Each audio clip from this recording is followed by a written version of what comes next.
Indo-Pacific, and in a major diplomatic outreach, Chinese President Xi Jinping has arrived in Vietnam, marking the start of a key three-nation Southeast Asia tour. Xi attended in Hanoi the signing of dozens of cooperation agreements between the two nations, including deals on enhancing supply chains and on cooperation over railways. One memorandum of understanding signed on Monday is to boost cooperation between the China Council for the Promotion of International Trade and the Vietnam Chamber of Commerce and Industry, which issues certificates on the origins of goods. Vietnam is a major industrial and assembly hub in Southeast Asia. Most of its imports are from China, while the United States is its main export market. The country is a crucial source of electronics, shoes and apparel for the United States. The Chinese leader's visit comes at a time of rising global trade tensions, especially with the United States. In a strong message aimed at Washington, Xi warned that protectionism leads to nowhere and that trade wars have no winners, which is a clear swipe at US tariffs under President Donald Trump. Xi is calling for stronger trade and supply chain cooperation with Vietnam, even as both countries navigate pressure from US duties. He's also urging deeper collaboration in green technology and artificial intelligence. The Chinese leader emphasized that China and Vietnam should resolve maritime disputes through dialogue and negotiation amid long-standing tensions in the South China Sea. Xi also said he's looking forward to in-depth strategic discussions with Vietnamese leaders on bilateral ties and broader regional issues. From Vietnam, Xi will travel to Malaysia and Cambodia.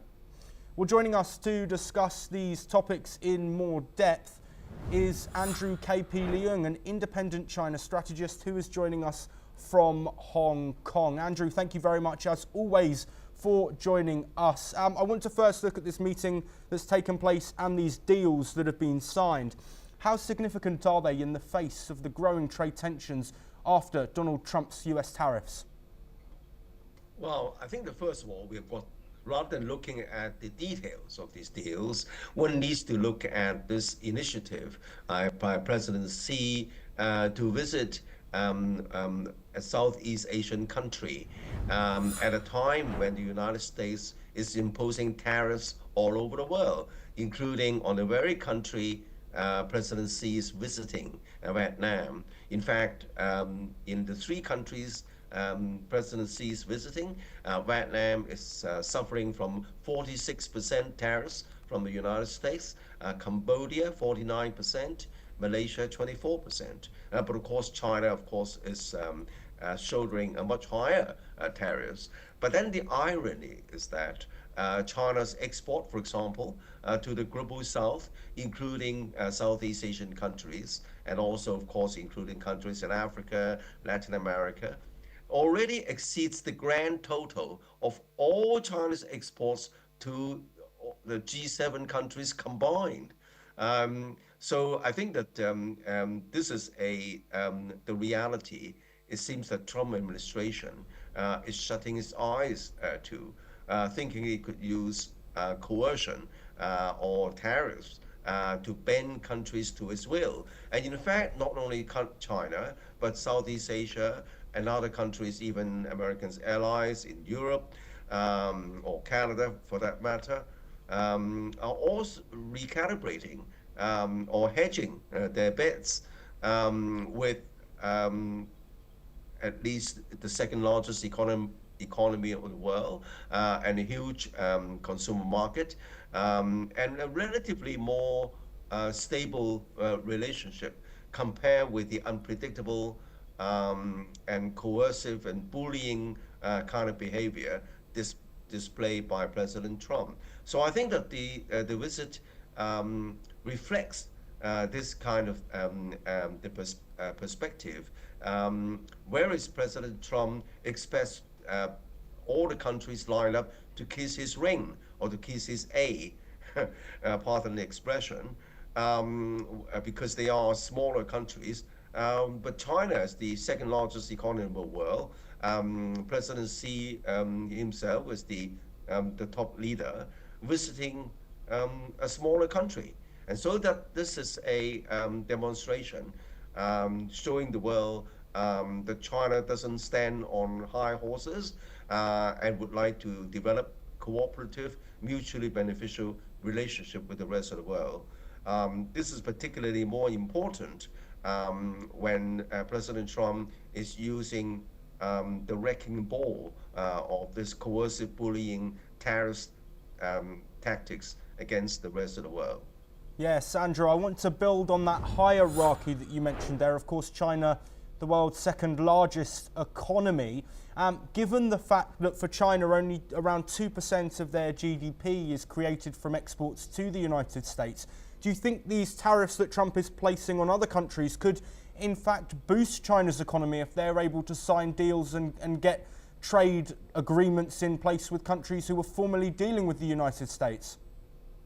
Well, it really depends on which countries. I mean, not all countries are on all fours.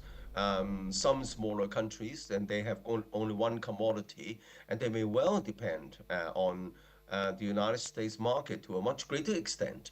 For example, the example of Madagascar, for example, is suffering huge tariffs from the United States. There's no way that a small country like Madagascar can balance its trade because it's selling vanilla and certain apparel products and certain agricultural products, and then the GDP per capita is only less than 1.5 US dollars a day.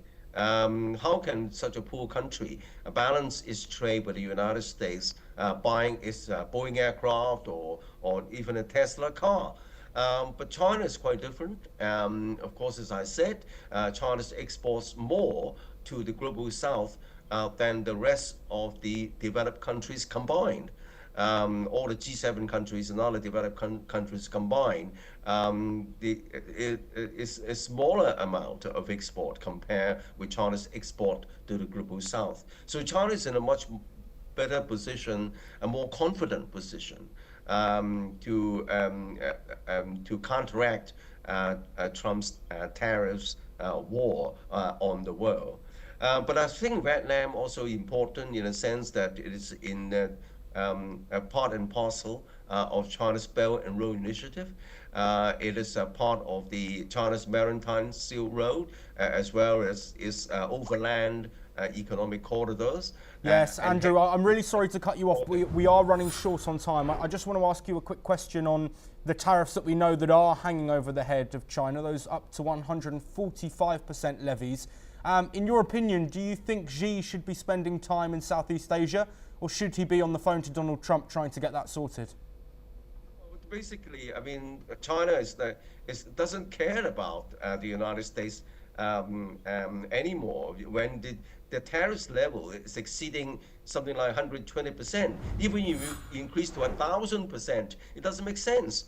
It doesn't matter anymore. There's no business that can be done at such high level. So that's why President Xi make it quite clear in response to the latest tariff hikes, saying that, well, of course we need to retaliate because China is a sovereign